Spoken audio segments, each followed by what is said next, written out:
Hello दोस्तों, आप सभी लोगों को मेरी तरफ से जय भीम, नमो बुद्धाय, जय भारत। तथागत बुद्ध जी के अनमोल विचार। तथागत बुद्ध जी कहते हैं कि इंसान को अपने मन और शरीर को स्वस्थ कैसे रखें, इस पर उन्होंने कहा कि हमें अतीत में जो भी कठिनाइयाँ, परेशानियाँ एवं जो भी दुख तकलीफ़ें मिली हैं, उन पर हमें पछतावा एवं शोक नहीं करना चाहिए और न ही हमें भविष्य की चिंता करनी चाहिए, क्योंकि कल का भविष्य हमें दुख देगा या खुशी देगी, ये हमें नहीं पता। कल के भविष्य में हम सब लोग सुबह सूरज की किरण देख पाएंगे या नहीं, इसलिए हम सबको भविष्य की चिंता नहीं करनी चाहिए, बल्कि हमें अपनी बुद्धिमानी, ईमानदारी और वफादारी से वर्तमान की परिस्थितियों के अनुसार जीने का प्रयास करना चाहिए। आगे तथागत बुद्ध जी कहते हैं कि इंसान को क्रोध नहीं करना चाहिए और क्रोध पर नियंत्रण रखना चाहिए, क्योंकि क्रोध कुछ क्षण के लिए होता है, परंतु उसका परिणाम हमारे साथ जीवन भर चलता है। आगे बुद्ध जी कहते हैं कि यदि जिस समाज का व्यक्ति शिक्षित है, पढ़ा लिखा है, बुद्धिजीवी है, ईमानदार है, वफादार है, स्वतंत्र विचारों वाला है और निष्पक्ष न्यायप्रिय है, तो उस पर विश्वास भरोसा कर सकते हैं और उम्मीद कर सकते हैं कि वो इंसान हमारे संकट की घड़ी में आगे बढ़ चढ़कर वो पहल करेगा, कार्य करने के लिए अगुवाई करेगा और उचित नेतृत्व करके मार्गदर्शन प्रदान करेगा। आगे तथागत बुद्ध जी कहते हैं कि यदि इंसान सुखमय जीवन जीना सीखना चाहता है तो उसे प्रेम को गले लगाना सीखना चाहिए और नफरत रूपी भाव जो मन में रखे है उसे निकालकर फेंकना पड़ेगा। यदि सब कुछ अपने जीवन में अगर प्रकाश, रोशनी, खुशी चाहते हैं तो हमें अपने अंदर रोशनी, प्रकाश को देखने का प्रयास करें, क्योंकि आपके अंदर दोनों प्रकाश भी है और अंधेरा भी है, परंतु हम सब अंधेरे में ही खोए रहते हैं।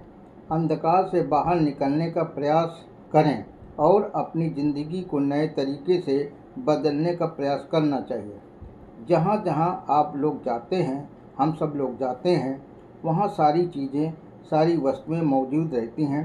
फ़र्क इतना है कि ये सब जानते हुए कि ये सब हमारे साथ हैं, तो हमें उसे अपने सीने से लगाने का प्रयास करना चाहिए, क्योंकि आपके साथ प्रेम और नफ़रत दोनों आई हैं।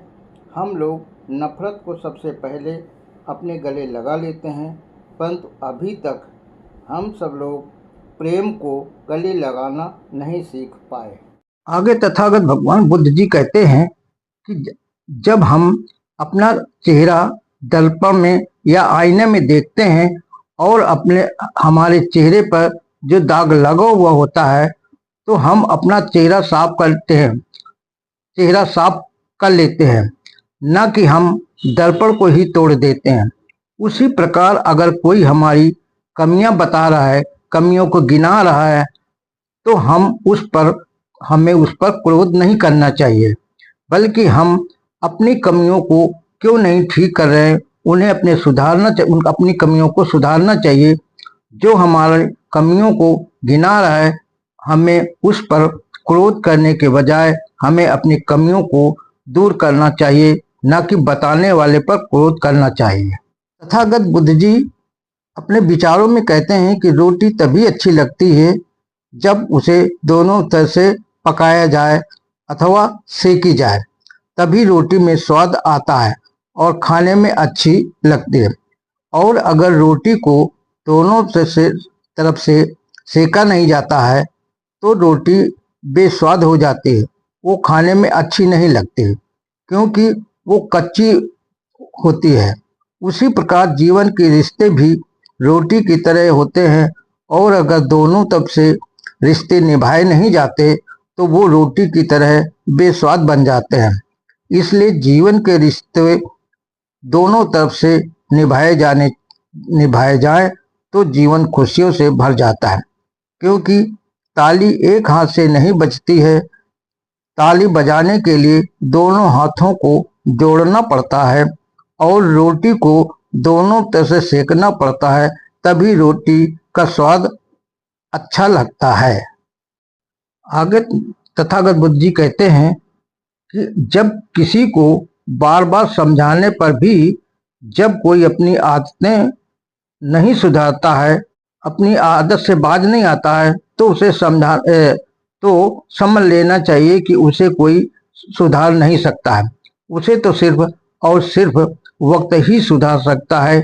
इसलिए उसे समझाना और समझाना बेकार है। और जब किसी इंसान को वक्त सुधारता है तो उसकी आदतें क्या, उसको पूरी जिंदगी तक सुधर जाती है। इसलिए जब कोई सुधारने से न सुधरे तो उसे वक्त पर छोड़ देना चाहिए, क्योंकि समय तो सबसे बड़ा बलवान होता है, समय से ज्यादा कोई बलवान नहीं है।